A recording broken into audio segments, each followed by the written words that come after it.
Hello, welcome back. Mr. Ibu adopted daughter did a video and she explained her own side of the story. There've been issues concerning her, how she has spent Mr. Ibu's money, how she has slept with Mr. Ibu, and so many other stories concerning her.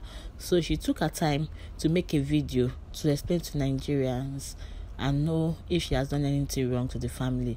Hi guys, welcome to my YouTube channel. If you've not subscribed, please subscribe to my YouTube channel, and to my returning subscribers, thank you very, very, very much. Please turn on the post notification bell to receive videos like this point. And I'm not talking because I need people to sympathize with me. No, that's not the essence of this. I'm talking because I feel like I have been abused, I have been used,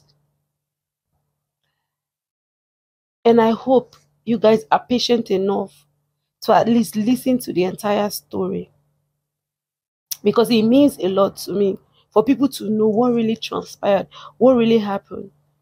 Then if after listening to me you feel like, oh, I'm wrong, fine. I'll leave the judgment to you people. So how did I get involved in all this in the first place? Firstly, how did I get involved with this family? The John Okafor family, Mr. Ibu family. The first and most important question I get all the time from people, mostly on my comment section, is, oh, don't she have a family? Don't she have parents? Leave this family alone, and all of that. I would like to start addressing from those kind of comments. So many years ago, my dad passed on. May his soul rest in peace. He was in the Nigerian army. He was a very good friend to Mr. Ibu, who is now a father figure in my life. When my dad passed on, Mr. Ibu himself was at the burial. Ever since then, he has played the role of a father figure in my life. Not for once have I ever needed somebody as a father that he was not there for me. So, fast forward to 2018, I left the country, I left Nigeria, and then I went to look for greener pasture outside the country. Things were working out for me. I was doing good, I was doing fine. Later on, I relocated to Cyprus where I was studying law. Fast forward to 2020, Daddy in person of Mr. Ibu, started writing me on WhatsApp requesting for financial assistance. I was really surprised because before I left this country, he was doing well. If he wasn't at the peak of his career, he was doing absolutely well. He has exotic cars, everything was okay for him. So in 2020, when he started reaching out to me that he needed money for certain things, I was really surprised. Certain times I will send 50,000, 5,000, 2,000, as much as I can. I have friends then in Cyprus that can attest to it. I think I have one friend, Ventura, another friend, Otonye. These are people I know that can attest to it, because then, even when I don't have as much, I would borrow from them or I would get from them to send to him. So at some point, it was quite disturbing, because I know when I left this country, he was doing very, very okay. I started asking questions. I asked him, what exactly is happening in your life right now for you to be asking for the least 50,000, 10,000, 5,000? Are you sure everything is okay? That was the first time he mentioned to me that he was sick and he was in Abuja. I then asked him, how about your wife? How is the children? How is everybody doing? It's been long since I heard from any of them. He said, his wife is in Lagos, that he has been in Abuja for close to 2 years now. And I was like, if you're sick, the best place to be is your home in Lagos. Why Abuja? He didn't really say much. So I told him to send me his wife's number, that I would like to hear from her. It's been a while. I'd like to hear from her. Let me know what's happening in their life and all of that. Let me also understand why he was asking for those kind of financial help if things has really gotten that bad.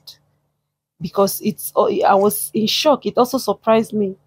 So he later sent her number. I called her. I asked her how she was doing. She said everything was not well. I could remember that day. The first day I contacted her after a very long time, she said everything is not well, that her husband has left the house for over 2 years. He has abandoned the children and everything. I was surprised to hear that from her. And then she said that very day she started sending me videos. I think the last time they called me out that I was on that the freeze live, I made reference to that.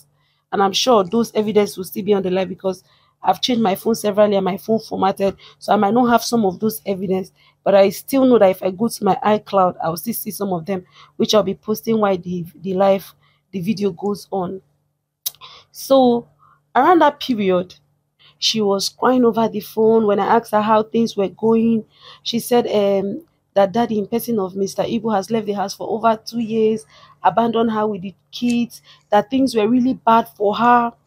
Even that day, she sent me a video of NEPA people cutting the light as of when I called her. The NEPA people were there. She went to her car. She showed me her car, that there was no fuel in her car. Her car was in a very bad condition. That in fact, that if I don't intervene, no, no, no, no, no, no, no, the NEPA people will cut the light and there will be no light for there will be no light in the house. And the children were drinking gari, that there was no food in the house for the children, that they were drinking gari, that things has gotten real bad, that since daddy was in Abuja, he was not really in a very good state to help them and support her. And for her, she's not doing any work. She according to her, she married him. She has not had any job. She has not done anything. She has no means of sustaining the family. I mean, she totally depends on him to be able to sustain the family and pay school fees for the children. So I said, okay, me, I'm in Cyprus zone. I'm studying. I showed her some of my school stuff that I'm studying law. This is where I am. We're trying to catch up with each other. And I told her this is where I am right now. But I'll try and see if I can raise at least 100,000 and send to her so that she can sort out the little she can solve. She said, okay, that day I sent her 100,000. The proof of that is what the proof of that 100,000 I sent her is in the live video the previous live video I did with Daddy Freeze. I sent her 100,000 naira. She called me, she thanked me, said that 100,000 will go a very long way for her. I said, okay, subsequently, I will keep in touch. That was my first encounter with her after a very long period of time. But that was my first time talking to her after a very long period of time, after I left the country and everything. So from there, she started chatting me every day. We were talking. Subsequently, she would send me for every single time we were having conversation. It was about the issues in the house and all of those things. And at the point, she started complaining to me that she's not able to reach daddy on the phone in person of Mr. Ibu. That when she calls him in Abuja, he doesn't pick and all of that. So she will ask me to call daddy on her behalf and talk to daddy that daddy should send something for her and the kids. And I've been supporting her in the little way I can during that period. My friends in Cyprus, I can call their names here. I'm sure most of them are still alive, although I'm not in contact with some of them because I've left Cyprus for a while. They are aware. Some of them are aware because when I don't have, I'll ask my friend, oh please help me, I want to send. They know how close I was to the family and how I was always concerned about the family. So at one point, I said I was coming back to Nigeria because at that point I was dating someone and we're talking about getting married. So I had a reason to come to Nigeria, and I told her, I said, look, I'm coming to Nigeria. When I come to Nigeria, we'll sit down and talk. Then we'll know how to solve some of all these issues that is going on, you know. So I was also talking to daddy's son, Valentine, that was in South Africa. I was talking to so many people in the family that period. So when I came back to Nigeria, I was supposed to come to Lagos. In fact, she was supposed to meet me at the airport, but she couldn't meet up. And then I told her I was going straight to Abuja.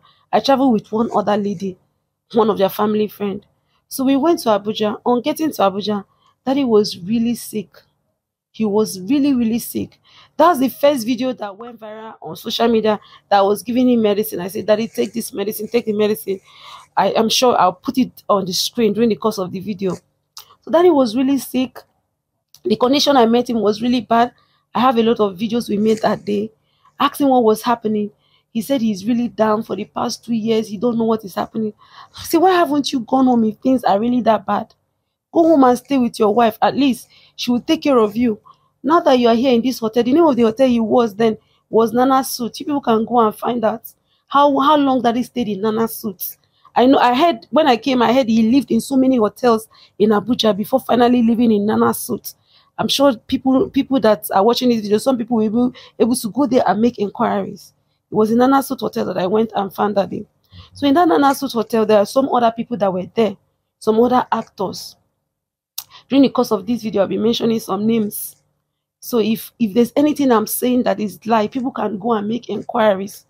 You know, I didn't want to come and say anything, but the things have gotten to the part where I have to speak up, and I have to speak up my truths.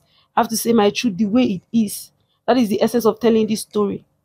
The way it is. If after knowing my truths, you people still deem it fit to condemn me, it's fine. But at least let it be that I speak. Let it be that I said something. Let it be that I stood up for myself. So when I arrived at that Nana hotel with the lady that is a family friend to them, daddy was really sick.